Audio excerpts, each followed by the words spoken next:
Have you ever wondered why exercises that are called simple for people over 60 can feel difficult or even painful for you?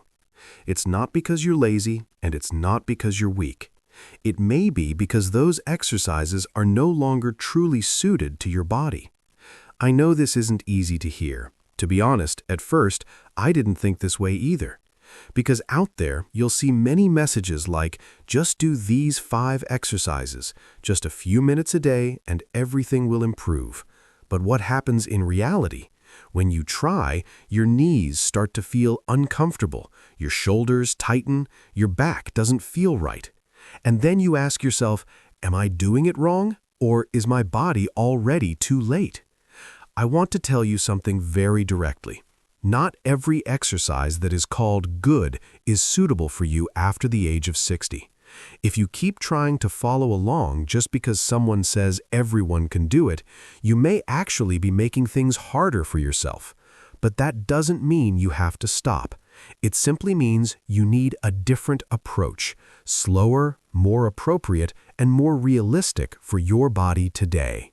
You may have seen younger people with very strong bodies performing those exercises easily in many videos out there and saying that anyone can do them.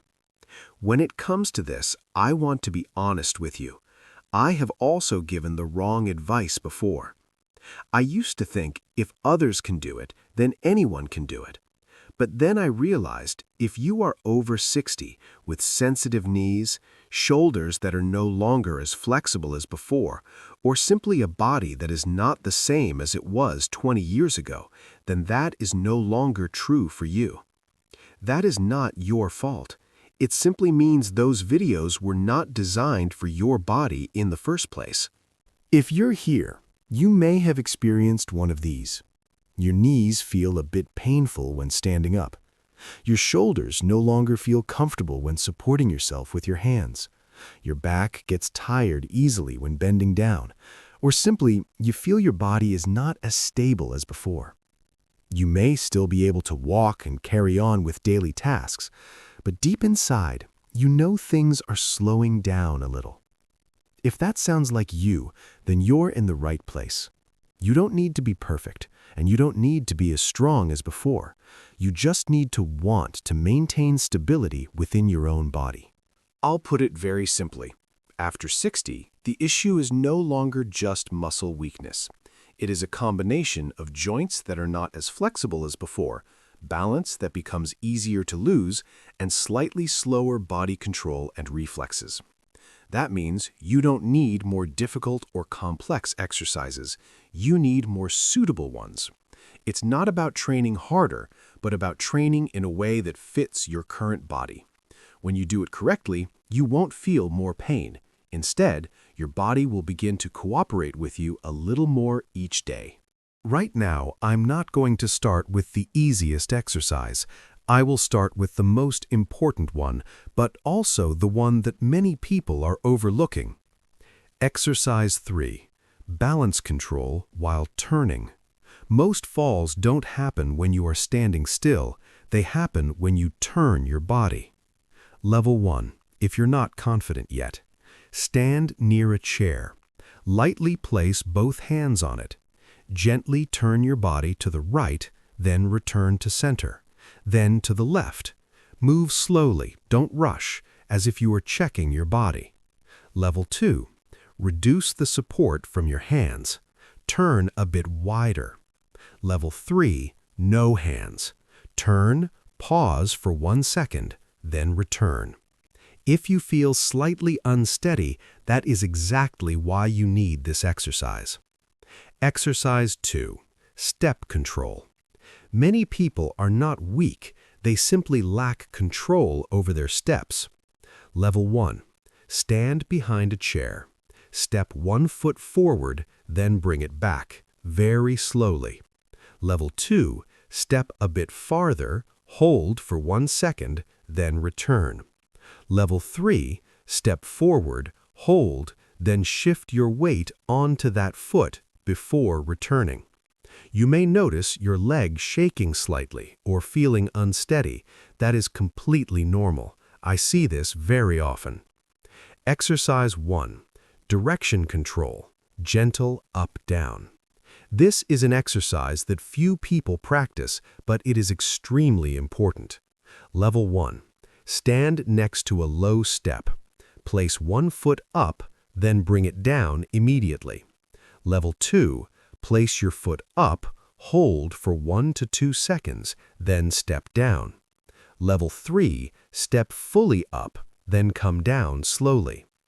If your knees are sensitive, choose a lower step or simply tap up and step down. Now, pause for a moment. You don't need to do all 3 exercises. Just choose one that feels the most difficult and start at level 1. Here is the most important point. If you feel slightly out of control during these exercises, that is not a bad sign. It is a sign that your body still has the ability to relearn. These exercises won't make you stronger immediately, but they will help you turn without fear, step more steadily, and maintain control.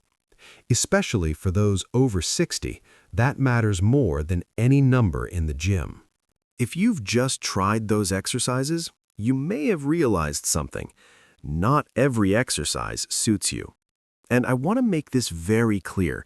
Not only the exercises I just shared above, but no exercise is meant for everyone. If you have shoulder pain, exercises that require supporting your body with your arms, like planks, may not be suitable. Knee pain, deep bending movements may make things worse.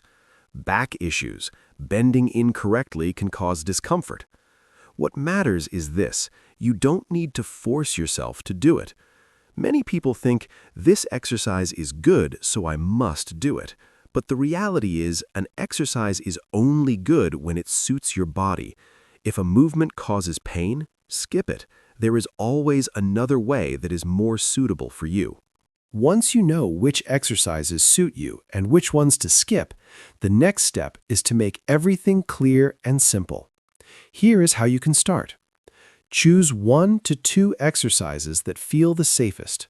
Perform each exercise 5 times slowly. Rest for about 30 to 60 seconds. Repeat 2 times. Total time, about 3 to 5 minutes. You can do it 3 days per week or every day if your body feels comfortable. If you feel tired, reduce the number of repetitions. If you feel fine, keep it the same. No need to increase right away. What matters is not doing more, but knowing exactly what you are doing and being consistent. If you're wondering whether doing this little is enough, I want to tell you a very real example. A friend of mine, in his early 70s, could not do exercises that required supporting himself with his arms. His knees were not in good condition either, so he only did 2 things. Slow turning to maintain balance, the exercise you just did. Gentle stepping forward and back, the step control exercise. In the first few days, he was still unsteady. He still had to hold on to the chair. But after about 10 days, he said something very simple. I can turn without having to think so much anymore. He didn't become noticeably stronger, but he regained something important: control in each small movement. That story may sound simple, but I want to make one thing clear so you don't have unrealistic expectations. What we are doing here is not magic. You won't exercise for a few days and have your body return to how it was 20 years ago. And there will be days when you feel more tired, stiffer, or simply not in the mood to exercise. That is completely normal. After 60, the body does not improve in a straight upward line. There will be good days and days that don't feel as good. But if you still come back, even if you do just a little, you are still on the right path. You don't need to be faster. You don't need to be stronger right away. You just need to not stop completely. Sometimes that alone is enough. When you accept that you don't need to be perfect, everything starts to feel lighter, doesn't it? You don't need a body like when you were young. You don't need to do the exercises that others say are the best. You just need a body that can stand up without having to think, can walk without fear, and can continue living your life each day. You may not see big changes right away, but if one day you can stand up a little more easily or turn a little more steadily, then that is already a real change. If you can still move, if you can still try, then you still have many things ahead of you. Thank you for staying until this point, and I look forward to seeing you in the next exercises.